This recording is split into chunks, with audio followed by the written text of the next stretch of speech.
Hello and welcome. You are currently watching the second part of a two-part retrospective on Gothic 2. If you want to check out part 1, it's right there. If you already did, let's not waste any more time and let's go.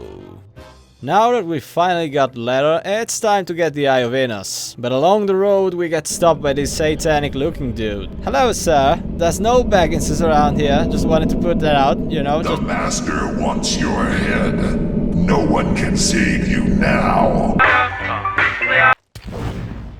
Come on now, that was clearly glitched. Let's just load the game 1 second and kill the guy. How am I even supposed to get close to him without that? No, please, don't do it. Don't fight, you fuck. Maybe you just need to strafe for him.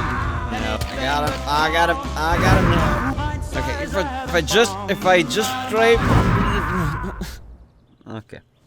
Okay, I think I watched enough Monty Pythons to know what needs to be done here.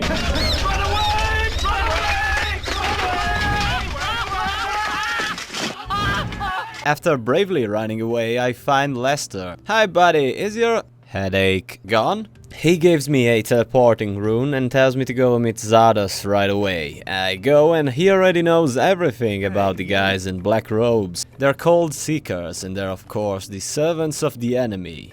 Anyway, go see Lord Hagen to get the eye, and he reveals that the fire mages at the monastery were hiding it the whole time. And by the way, since we left, a lot of things have changed. For one, the Seekers are now literally everywhere. And it's around here where I noticed that once you progress with the main quest, most NPCs will have new dialogues. For example, I went back to the turnip farm and had a chat with a farmer. How's your farm? I can't stand it anymore. All of a sudden, these fellows in black hoods showed up and posted themselves on the road, and on my farm. I'm falling apart here. That's quite amazing, and they used a pretty clever trick to handle the story progression throughout the game. Every time you complete the current main goal, and this can be getting the letter from Garon, talking to the leader of the paladins, or even ringing a bell of awakening, new mobs will spawn and NPCs will have new dialogues and also move to new locations. Now that I think about it, there's another game that uses this system, moving NPCs when certain events are triggered by the main character, and if you then manage to find them, they can reveal new chunks of the story. Anyway, now we need to get to the Monastery of Fire. But the countryside, it's not a safe place anymore. See, when Zardos told us not to engage the Seekers, he fucking meant it.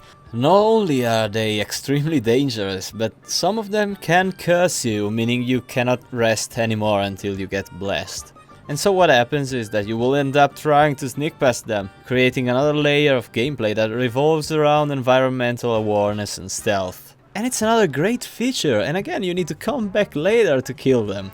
Hey, wait a fucking... After some more dying, I finally get to the monastery. And do you remember when Zardos said, "Don't tell anyone that you've talked to me. Above all, don't tell any magician. Since I have gone into exile, the Circle of Fire has taken me for dead." Well, great, you can see Zardos Tower from outside the monastery. Hi Milton, what the fuck?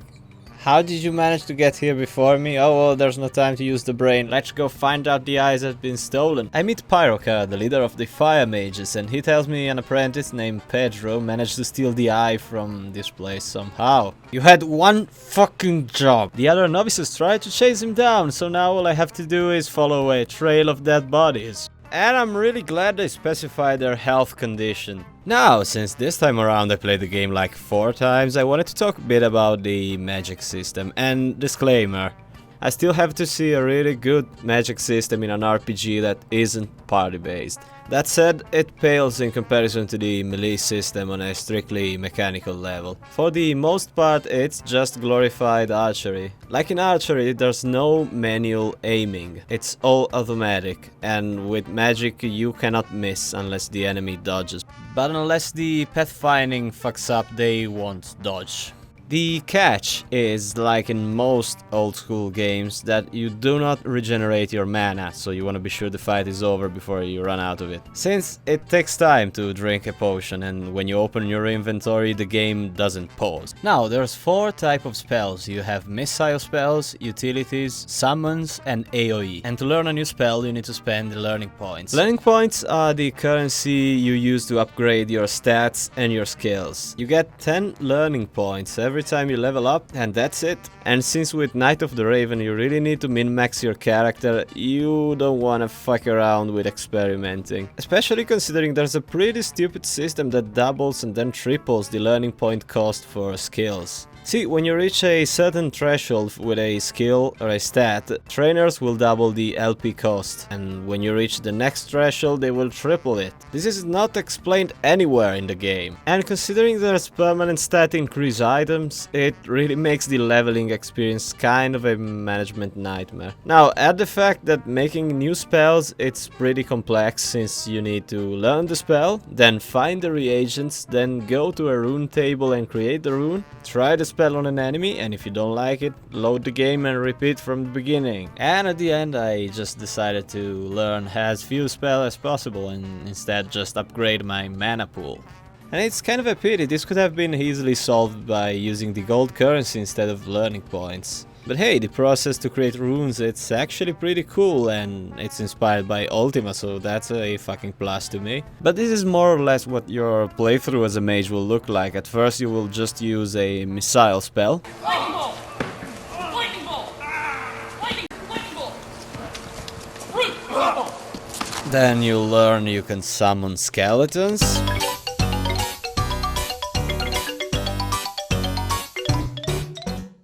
And near the end you'll unlock Fire Rain. What the fuck?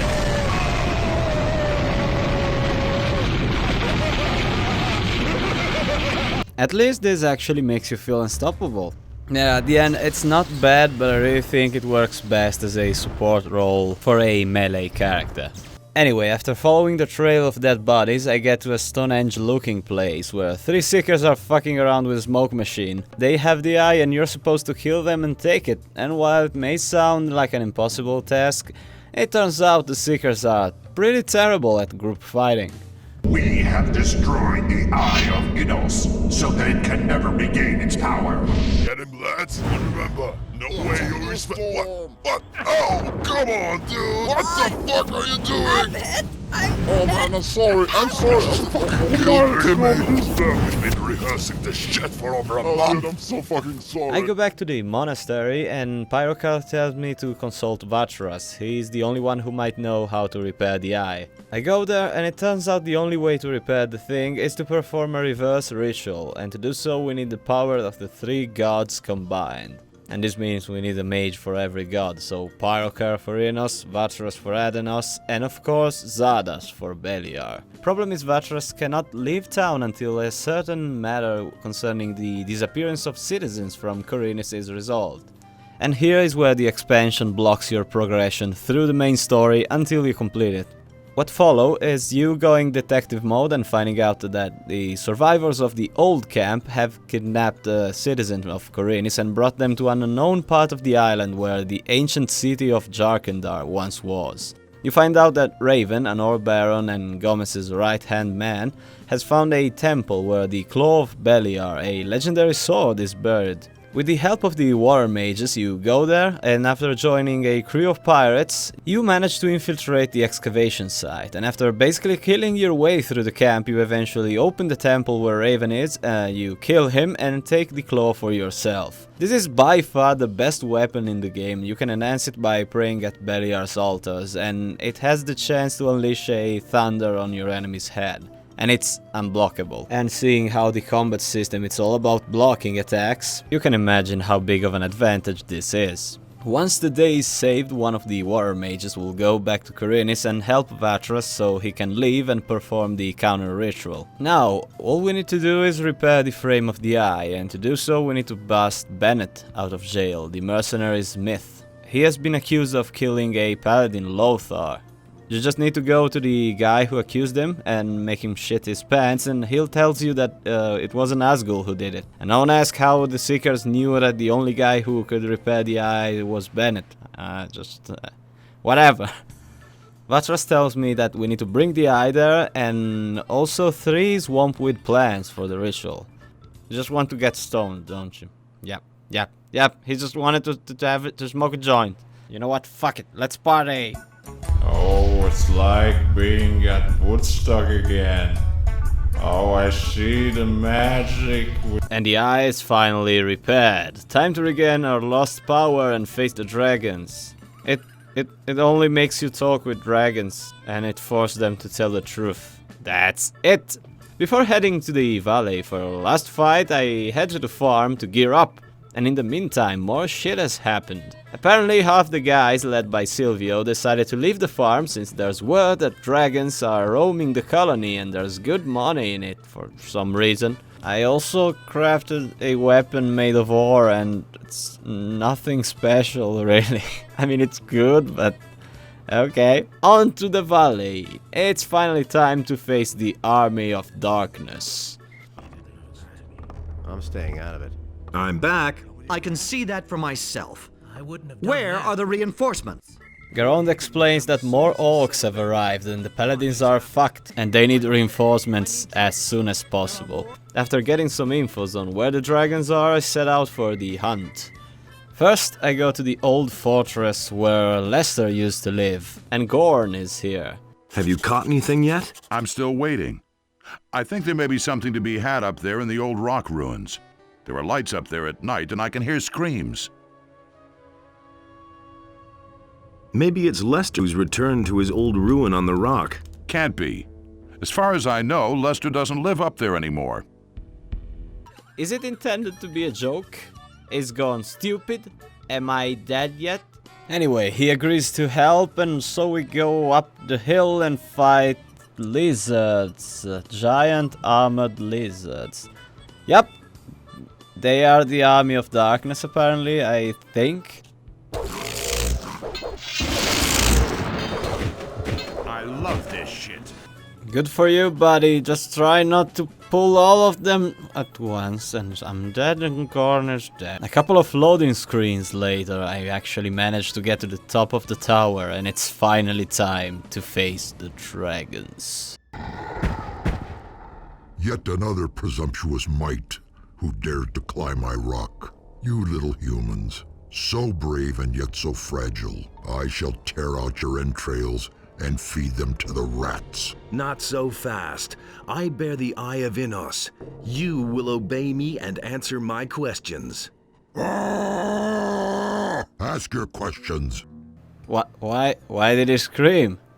I don't get it. Also, it's the same guy who does Zada's voice. It's just pitch shifted. We draw our power from the elements of this world. Their hierarchy is clear and simple. Land formed of soft earth bestows life on all Creatures under the sun. Yet it will open up. Anyway, the dragon explains that there's 4 of them in the valley. 1 for each element. A rock dragon, a swamp dragon, a fire dragon, and an ice dragon. Okay. And once the conversation is over, it's finally time to face the dragon. Oh my god, this has to be amazing. I mean, how could they fuck this up? This is the catharsis of the game. Oh, what the fuck? I could comment on this and I will.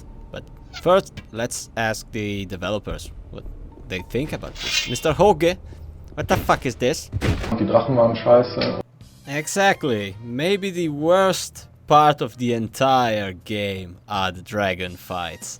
They're not only glitchy as fuck, but they have basically 2 attacks. They have a fireball, they spit from a distance, and if you get close, they just have a fire breath attack that cannot be avoided in any way.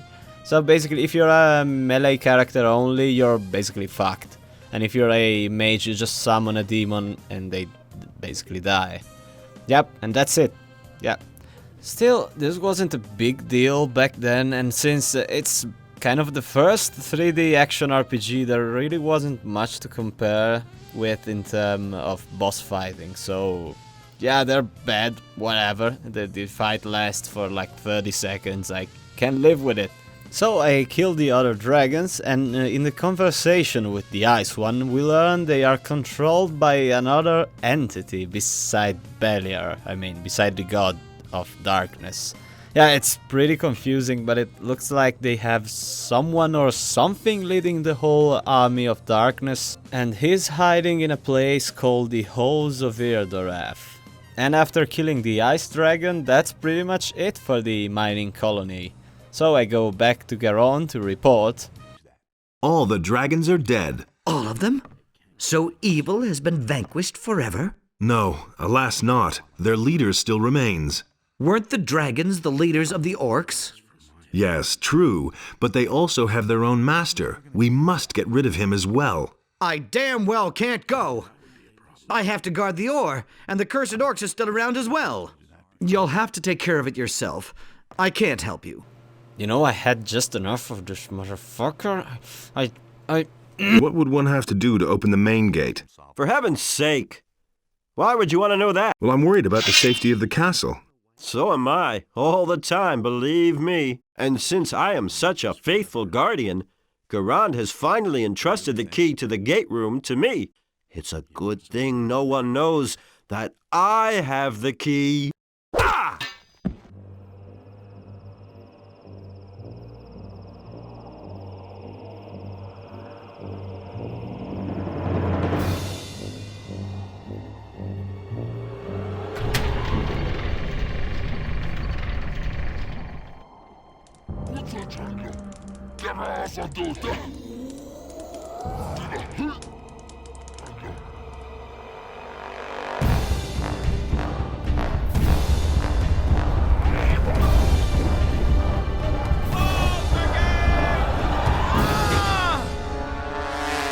Yep, yeah, you can do it.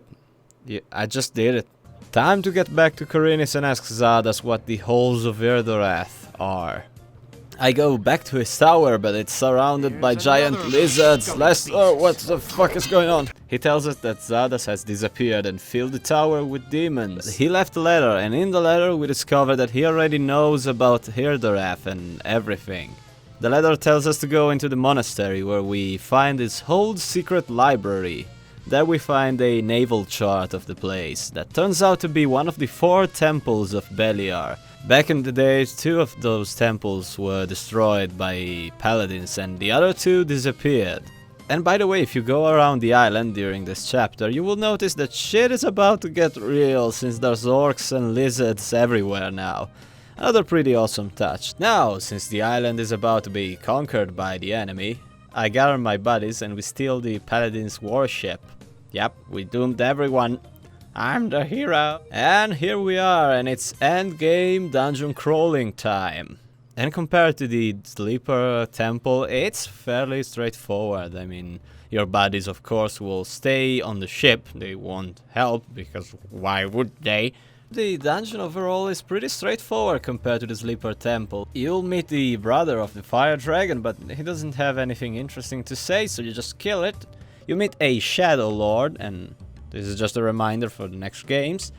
And after killing a guy dressed exactly like Xardas, you finally meet the Master. And it's just an undead dragon. Great. Great. And by the way, this conversation you have, it's pretty confusing. Check this out. So now you've managed to find me. I've waited all too long for your arrival. Come on, stop pretending you planned it that way. Ha ha ha ha ha! What do you know of my intentions? Have I not sent you the Seekers to lure you onto my trail? Nope, you sent them to kill me. I not left the signs of my existence so clearly that you absolutely could not miss me? No, if not for Xardas, I would have never found you. As much as you twist and turn, you cannot dispute all of that. Well, I just did. There is only one thing that was not predetermined. You have destroyed one of my servants. He was chosen to bear the claw. As I see, you now bear it. For this outrage, you will die. I also killed all the other dragons. Why that doesn't count? Who are you? Why do you have the option to ask that? He's the avatar of Beliar. It's pretty obvious. You know who I am. I bear no name. Great delivery, buddy. Just as you bear no name. Oh, are we breaking the fourth wall and going meta now? What the fuck? Do you not feel the bond that ties us together? Yes, you know who I am. No, that cannot be. Zardes always said... Zardes is weak and no threat to me. What did Zardes say? No, really. Really, what did Zardes say? I have no clue what the fuck you two are talking about. Okay, my brain is starting to hurt. Let's just get done with it. Come on.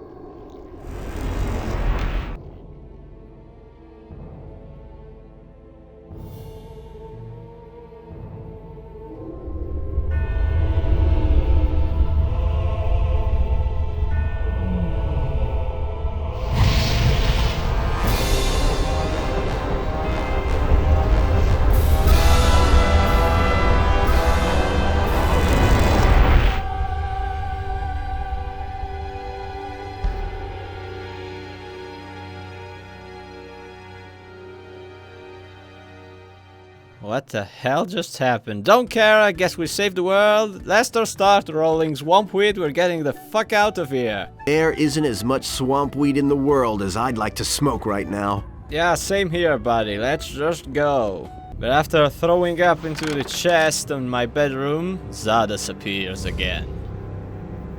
And the humans slew the beast, and it entered into Beliar's realm. Zardes! What exactly happened in the Temple of Irdarath? With the help of Innos, you have defeated the Avatar of Evil. And I have taken its power unto myself. Since I left the Circle of Fire, this alone has been my goal. What was denied to me in the Temple of the Sleeper has now finally come to pass. Beliar has chosen me.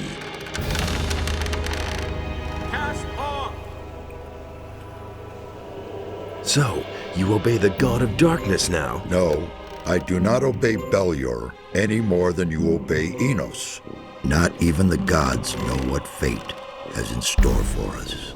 And I am only just beginning to grasp what options are open to me. But one thing is certain, we shall meet again.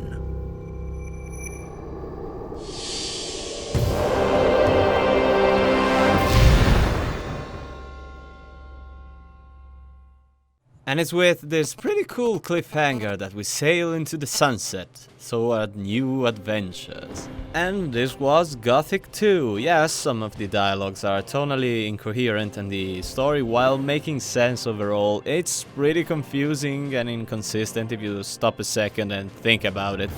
But what makes this one of the most interesting RPGs I've ever played, it's the experience itself. The world and the crazy amount of little details, the delightfully cheesy dialogues and the combat system, and how from beginning to end there's no way you're gonna say, I feel like I've already played something like this. This game, it's really unique and a great artifact of a bygone era where developers had no standards to rely on and had to be original instead. If you're a fan of old school hardcore RPGs and you're not scared by some awkward control schemes, I commend you, check this game out. And that's it for Gothic 2, and now we have only one game left to go. And I mean, what could go wrong? What could go wrong? All they have to do now is to fix the things that don't work and improve on the things that already work. I mean, I really don't see this going the wrong way. Unless they decide to change the whole formula and then release the game in an embarrassing unfinished state. But, I mean, what are the odds of that happening? Tell me about the future. All right, son of knowledge. Darkness pervades the land. Evil will triumph. The king shall lose his war against the orcs. You shall return, but you shall not find peace.